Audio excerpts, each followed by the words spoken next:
بسم اللہ الرحمن الرحیم۔ السلام علیکم ناظرین، کافی دن بعد آج آپ کے ساتھ بات کرنے کا موقع ملا ہے۔ خبریں کافی ساری ہیں،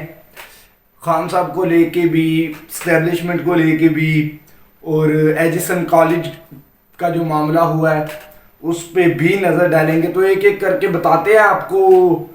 کہ ماشاءاللہ پاکستان اس وقت ترقی کی کون سی منازل طے کر رہا ہے اور دنیا بھر سے سرمایہ کاری کے کس طرح بڑے بڑے انویسٹرز پاکستان میں آ رہے ہیں اور ان کے آنے کی راہ ہموار کی جا رہی ہے جس طریقے سے، وہ بھی آپ کو بتاتے ہیں۔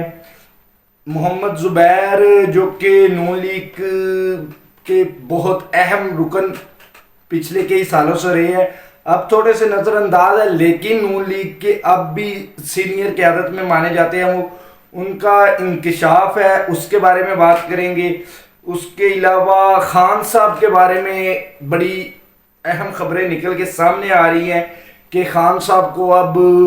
منظر عام پہ لایا جائے گا، وہ کیا معاملہ ہے وہ بھی آپ کو بتائیں گے۔ اس کے علاوہ مخصوص نشستوں کے بارے میں پشاور ہائی کورٹ نے تفصیلی فیصلہ جاری کر دیا ہے۔ عمران خان اور بشرا بی بی کو اسلام آباد ہائی کورٹ نے پروٹیکشن آرڈر جاری کیے ہیں، تو یہ چیزیں کافی آپس میں لنک کرتی ہیں، اس پہ آپ کو تفصیل سے بریف کریں گے۔ اسلام آباد ہائی کورٹ سے اچھی خبر پی ٹی آئی کے لیے آ رہی ہیں، اور ایجسن کالج کا جو معاملہ ہوا ہے وہ سارا آپ کو بتائیں گے۔ تو خان صاحب سے شروع کرتے ہیں۔ خان صاحب کو پچھلے کافی عرصے سے جیل کے اندر رکھا گیا، یہاں تک کہ مین سٹریم جو میڈیا ہے اس کے اوپر مکمل پابندی عائد کر دی گئی کہ خان صاحب کی نہ تصویر چلائی جا سکے، نہ خان صاحب کا نام لیا جا سکے ٹاک شوز، نیوز میں، کسی بھی چیز میں۔ اور اس کا مقصد صرف ایک تھا کہ خان صاحب کی مقبولیت کو کسی طریقے سے تھوڑا کم کیا جائے تاکہ سپیس ملے ان کو جو حکومتیں بناتے اور گراتے ہیں کہ خان صاحب کو لوگ پشے پش ڈال کے بھول جائیں اور آگے کی طرف چلے تو خان صاحب کا قصہ تمام کیا جائے۔ لیکن اس طرح کی تمام کوششیں ناکام ہوئی ہیں اور اس کا سارا کریڈٹ جاتا ہے خان صاحب کی سوشل میڈیا ٹیم کو۔ جب ہم خان صاحب کی سوشل میڈیا ٹیم کہتے ہیں نا، تو اس سے مقصد یہ لیا جاتا ہے کہ ایسے لوگوں کی ٹیمیں خان صاحب نے بنائی ہوئی ہیں جن کو سیلریز مل رہی ہے، جن کو پیسے مل رہے ہیں، اور وہ خان صاحب کے ٹرنڈ کو پروموٹ کرتے ہیں، حقیقت میں کچھ نہیں۔ اصل میں سوشل میڈیا ٹیمز جو ہیں خان صاحب کی، اس میں 95% سے بھی زیادہ لوگ ایسے ہیں جو والنٹیئرز ہیں، جو اپنا کام کرتے ہیں، دن بھر دفتروں میں کام کرتے ہیں، کوئی کسی فیکٹری میں بھی کام کرتا ہوگا۔ موبائل نے ہر انسان کو باشعور تو بنا ہی دیا ہے، تو وہ سب شام کو آ کے خان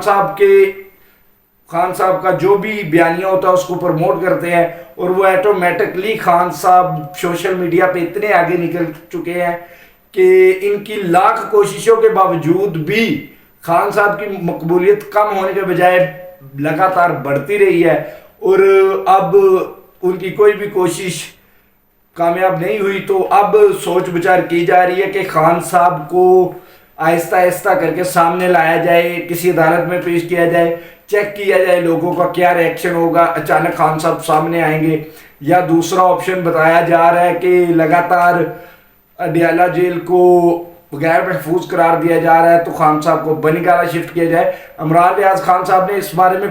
کافی ٹائم پہلے خبر دے دی تھی کہ ہو سکتا ہے ان کو وہاں شفٹ کر کے ہلکا پھلکا واک وغیرہ اور اس طرح منظر عام پر لایا جائے۔ تو اسلام آباد ہائی کورٹ نے بشرا بی بی اور عمران خان کے پروٹیکشن آرڈر جاری کرتے ہوئے انہیں طلب کر لیا ہے سائفر کیس میں۔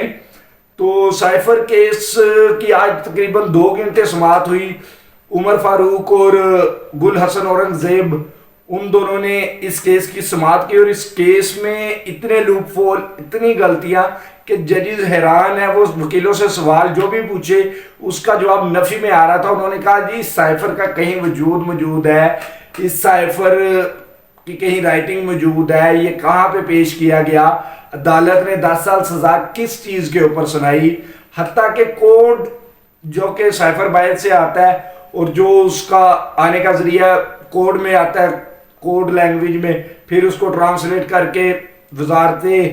خارجہ اور داخلہ کی مرضی سے بھیجا جاتا ہے اس کی کاپی کو، اور اس کی کاپی کو بھی اصل تصور کیا جاتا ہے، لیکن وہ کہیں پہ موجود ہو تو اس کو اصل تصور کیا جائے نا۔ 10 سال کی سزا کس چیز پہ ہوئی ہے؟ ابھی تک تو اسلام آباد ہائی کورٹ کو یہ چیز سمجھ نہیں آئی، اور یہ چیز سمجھ نہ آنے سے یہ نظر آ رہا ہے کہ یہ کیس تو بہت جلد خان صاحب کا اڑنے والا ہے، اس کیس میں کچھ بھی نہیں۔ اور توشہ خانہ کیس تو ویسے ہی ایک مضحکہ خیز کیس ہے، وہ جیسے ہی اب آئے گا اس کے بعد تو اس کے بھی زیادہ دن عدالت میں ٹکنے کے چانسز نہیں ہے، وہ بھی اڑ جائے گا۔ لیکن جو تیسرا کیس ہے وہ تو میرے خیال سے عدالت میں آنا ہی نہیں چاہیے، عدت کا کیس، اس پہ شاید ہو سکتا ہے اگر عدالت میں آئے تو ججز ہنسے یا شاید رو بھی دے یا شاید پریشان بھی ہو جائے۔ اس کیس کے اوپر ججز وکلا سے کیا جرا کریں گے، ججز کے ریمارکس کیا ہوں گے، یہ چیز میرے لیے تو سمجھنا بہت مشکل ہے۔ میرے خیال میں تو اس کیس کی پٹیشن آتے ہی عدالت کو چاہیے کہ وہ کیس اڑا دے، کہ 1400 سالہ اسلامی ہسٹری میں اس طرح کا کوئی کیس نہیں ہوا جس کیس کو لے کے۔ تو خان صاحب کے تینوں کیسز پہلے ہی کافی کمزور تھے، اور اب جب ان کی اپیلیں لگی ہوئی ہیں تو وہ مزید کمزور ہوتے ہوئے ہمیں نظر آ رہے ہیں۔ تو لگ ایسا رہا ہے کہ اب خان صاحب بہت جلد تو نہیں لیکن آہستہ آہستہ کر کے خان صاحب واپس آنے والے ہیں، اور خان صاحب واپس آئیں گے تو پاکستان کا سیاسی منظرنامہ کیا ہوگا، یہ ایک دیکھنے والی بات ہے اور سوچنے والی بات ہے، جس کو ہمارے بڑے سوچ رہے ہیں جو اس نظام کو بناتے اور چلاتے ہیں، جن کو کچھ لوگ نظام دین بھی کہتے ہیں۔ تو پی ٹی آئی کافی غلطیاں کر رہی ہے خان صاحب کے بغیر، خان صاحب کے فیصلے نہ مانتے ہوئے۔ جو موجودہ قیادت ہے، جس طریقے سے پہلے الیکشن چھین لیا گیا، چلے وہاں تک تو ٹھیک تھا، لیکن جو آپ کے جیتے ہوئے ایم این ایز اور ایم پی ایز ہیں، آپ ان کی سیٹیں بھی نہیں بچا پا رہے۔ اب وہ ایک ایک کر کے ری کاؤنٹنگ میں بلاتے ہیں امیدواروں کو، آر او 3-4 گھنٹے میں 2.5-3 لاکھ ووٹ گن دیتا ہے، وہ کہتا ہے آپ کا 15,000 ریجیکٹ ہو گیا ہے، وہ دوسرا 6,000-7,000 کی لیڈ سے جیت گیا ہے۔ تو پی ٹی آئی کی جو مین قیادت ہے وہ ہمیں نہیں نظر آ رہی اس امیدوار کے ساتھ اس حلقے میں احتجاج کرتی ہوئی، اسمبلی میں اس چیز کو زیادہ اٹھاتی ہوئی۔ تو خان صاحب کے بعد پی ٹی آئی کی قیادت میں کافی کمزوریاں نظر آئی ہیں، جو کہ بظاہر ہونے کا خدشہ بھی تھا، کیونکہ مین قیادت یا تو ساری چھوڑ کے جا چکی ہے یا جیلوں میں ہے۔ تو یہ لوگ 9 مئی کے بعد ہی تقریباً شامل ہوئے ہیں پی ٹی آئی میں، یا منظر عام پہ 9 مئی کے بعد آئے ہیں، تو اس لیے شاید ان سے امیدیں زیادہ لگا لی عوام نے۔ عمران خان صاحب ٹائپ جیسے وہ قیادت تھی اس طرح کی، تو یہ ان پہ تو پورا نہیں اتر سکے۔ اب اگر پی ٹی آئی کو اس صورتحال سے کوئی نکال سکتا ہے تو وہ عمران خان ہے۔ تو دیکھتے ہیں کب تک عمران خان صاحب نکلتے ہیں اور کب تک پی ٹی آئی کے اوپر ہوتی ہوئی یہ انصافی اور ظلم جاری رہتا ہے۔ اس کے اوپر اب خان صاحب کی طرف سے ہی کوئی فیصلہ یا خبر آئے گا تو پتہ چلے گا۔ ایجسن کالج کا معاملہ بہت عجیب و غریب معاملہ ہے۔ احد چیمہ انہوں نے 2018 میں آپ کو ان کے جو ایسی ڈرام کی تفصیلات اگر ہلکی پھلکی بتاؤں، ہیڈ لائن سارے تو شاید میں نہیں بتا پاؤں گا 3-4 ولاگز میں بھی، لیکن ان کے جو 2017 میں انہوں نے ایف آئی اے میں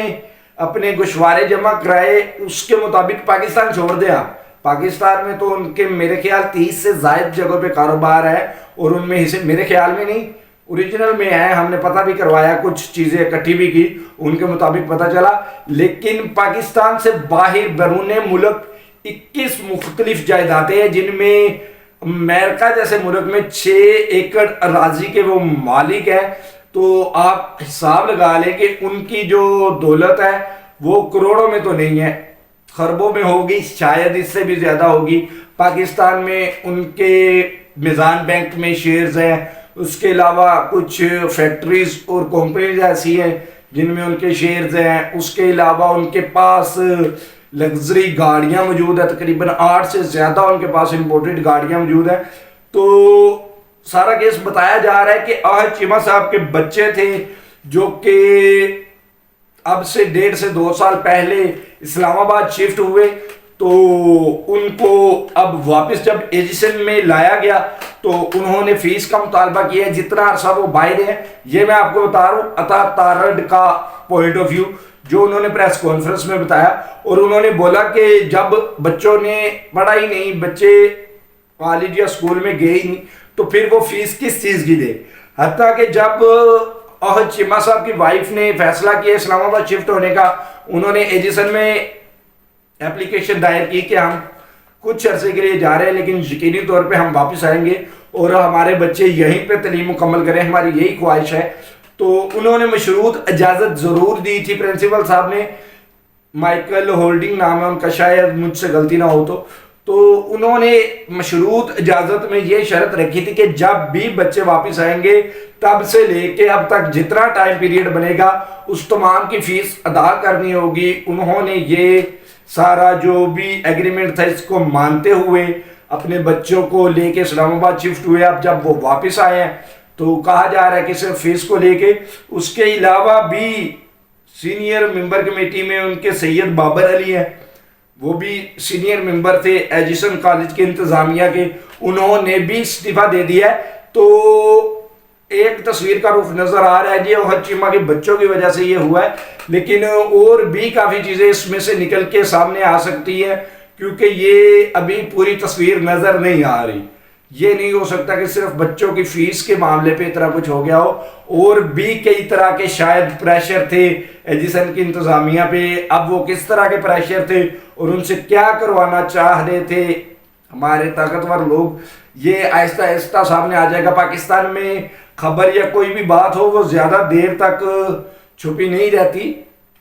تو یہ چیز تو سامنے آئے گی. پشاور ہائی کورٹ کا مخصوص نشستوں کے بارے میں تفصیلی فیصلہ انہوں نے جاری کر دیا ہے, جس میں انہوں نے کہا سنی اتحاد کونسل جس میں سارے پی ٹی آئی اراکین شامل ہوئے ہیں, جب اس جماعت نے ایک بھی سیٹ نہیں جیتی تو پھر کوئی جواز بنتا ہی نہیں ان کو مخصوص نشستیں دینے کا. اس لیے 5 رکنی لارجر بینچ جو تھا انہوں نے کہا کہ کوئی بھی نشست نہیں دی جائے. اس کے علاوہ پی ٹی آئی کی یہ اپیل تھی کہ اگر ہماری نشستیں آپ ہمیں نہیں دے رہے تو کم از کم انہیں تو نہ دیں. تو اس کے بارے میں بھی انہوں نے اپنے تفصیلی فیصلے میں یہی لکھا ہے کہ الیکشن کمیشن جو بھی جماعتیں الیکشن لڑتی ہیں یا جیت کے آتی ہے ان کو تناسب کے لحاظ سے ساری سیٹیں خواتین کی ہوں یا وہ دوسرے مذاہب کی ہوں, وہ ساری اس کے حساب سے ہی تقسیم کرتا ہے اور وہ اسی طرح تقسیم کرے گا. اب سپریم کورٹ میں جانے والا یہ معاملہ اگر وہاں سے پی ٹی آئی کو کوئی ریلیف نہ ملا تو یقینی طور پہ پھر یہ نشستیں مل جائیں گی ساری کی ساری گورنمنٹ کو, اور 2/3 اکثریت جو ہے جو وہ چاہتے ہیں وہ مکمل ہو جائے گی. اور پھر پی ٹی آئی کے لیے بہت زیادہ ٹف ٹائم آنے والا ہے, یہ جو گزرا شاید اس سے بھی زیادہ, کیونکہ پھر وہ جس طرح کا چاہیں گے قانون بنائیں گے اور توڑ بھی لیں گے. اور اس میں سب سے بڑی بات جو 2/3 اکثریت حاصل کرنے کے بعد وہ کرنا چاہتے ہیں وہ ہے جناب قاضی فائز عیسیٰ صاحب کو ایکسٹینشن دینا. لیکن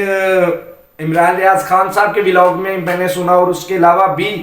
چند صحافی دوستوں سے یہی بات ہم نے سنی ہے کہ بہت سے سینئر وکلا اور تنظیموں کے بڑے رہنما جو ہیں انہوں نے کہا کہ وکلا اس چیز کو کسی صورت منظور نہیں کریں گے. وکلا کیا سپریم کورٹ میں قاضی فائز عیسیٰ صاحب کے بعد جو ججز بھی ہیں وہ بھی ہو سکتا ہے اس چیز کی مخالفت میں سامنے آئے, تو یہ معاملہ آسان نہیں. شاید قاضی فائز عیسیٰ صاحب کو وہ یہاں پہ فائدہ